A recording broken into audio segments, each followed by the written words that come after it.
Praise the Lord. இப்பொழுதும் 2 ராஜாக்கள் 5ஆம் அதிகாரம் 1வது வசனத்திலிருந்து நாம் பார்க்கும் பொழுது நாகமானை குறித்து இப்பொழுது நாம் பார்ப்போம். கேட்கிற உள்ளத்தை கர்த்தர் ஆசீர்வதிப்பாராக. இப்பொழுது சீரியா ராஜாவின் படைத்தலைவனாகிய நாகமான் இஸ்ரேல் ஜனங்களை கர்த்தர் ரட்சித்தார் என்று பார்க்கிறோம். ஆனால் இந்த நாகமானுக்கு குஷ்டரோகியாய் இருந்தார். அவர் நாகமான் ஒரு பராக்கிரமசாலியாக இருந்தார்.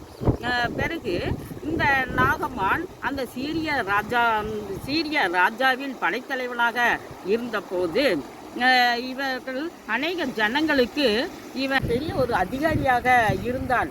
இராணுவத்திலே அதிகாரியாக இருந்தால் மிலிட்டரி கமாண்டர் என்று சொல்லி நாம் வேதத்திலே நாம் பார்க்கிறோம். அப்படிப்பட்ட நாகமானுக்கு குஷ்டரோகம் பிடித்திருந்தது. இந்த சீரியா தேசத்திலிருந்து இஸ்ரேல் தேசத்திற்கு ஒரு சிறு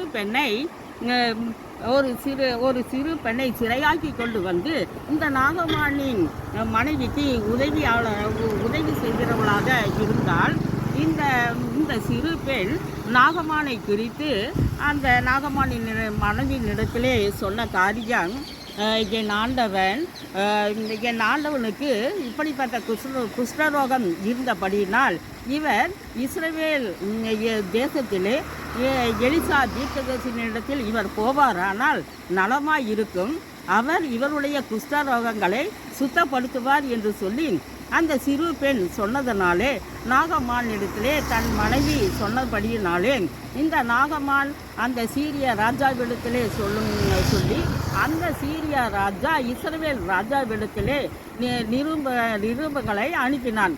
இந்த நிருபங்களை அந்த இஸ்ரேல் ராஜா பார்த்தபொழுது, நான் என்ன தேவனா, நான் கொல்லவும் உயிர்ப்பிக்கவும் நான் தேவனா என்று சொல்லி அந்த இஸ்ரேல் ராஜா சொல்லிக்கொண்டு அவனுடைய சட்டைகளை கிழித்து கொண்டு அப்படிப்பட்ட சூழ்நிலைகள் இருக்கும்போது இந்த எலிசா தீர்க்கதரிசி இந்த இஸ்ரேல் ராஜாவை வரவழைத்து, நான் அந்த குஷ்ட ரோகத்தை நாகமானுக்கு நான் சுகப்படுத்துவேன் என்று சொல்லும் பொழுது இதை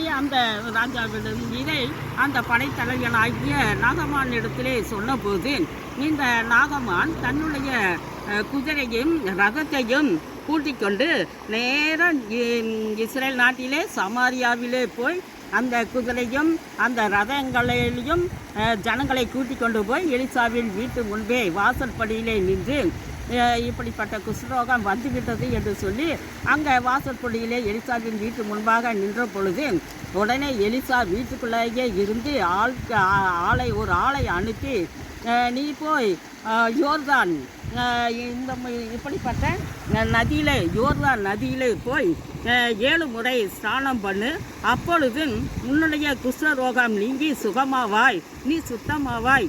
நாகமானிடத்திலே அந்த ஆள் சொன்ன பொழுது உடனே அந்த நாகமான் கடும் கோபம் கொண்டு, நான் எலிசாவின் வீட்டு வாசற்படியிலே நின்று அவன் எங்களை கூப்பிட்டு என்னுடைய கைகளையும் என்னுடைய சரீரங்களையும் தடவி இந்த குஷ்டரோகங்களை நீக்கி விடுவான் என்று சொல்லித்தானே அவனுடைய வீட்டுக்கு முன்பாக நான் நின்றேன்.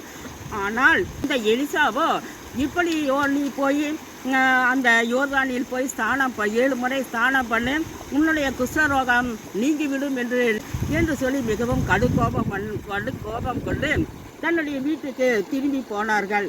அந்த போகிற வழியிலே அவனுடைய ஊழியக்காரர் ஒருவர் சொன்னார், அவர் இஸ்ரவேல் தேசத்திலே ஒரு பெரிய தீர்க்கதரிசி எலிசா, அவர் சொன்னது சரியாக தான் இருக்கும், நீங்கள் எதுக்கும் அவர் சொன்ன வார்த்தைகளை நம்பி நீங்கள் போய் 7 முறை முழுக வேண்டும், ஸ்நானம் பண்ண வேண்டும் என்று சொன்ன பொழுது அதை அந்த நாகமான் கேட்டுக்கொண்டான். கேட்டபடியினாலே இந்த நாகமான் மறுபடியுமாக யோர்தான் நதிக்கு போகிறார்கள். அந்த யோர்தான் நதியிலே இந்த நாகமானை இறக்கிவிட்டார்கள். யோர்தான் நதியில் அவன் போய் 7 முறை முழுகின போது அவனுடைய இந்த மாதிரி அந்த யோர்தான் நதியிலே அவன் இறங்கி 7 முறை ஸ்நானம் பண்ணும் பொழுது இந்த நாகமானுடைய குஷ்டரோகம் நீங்கி சிறு பிள்ளையின் மாம்சத்தை போல மாறினான்.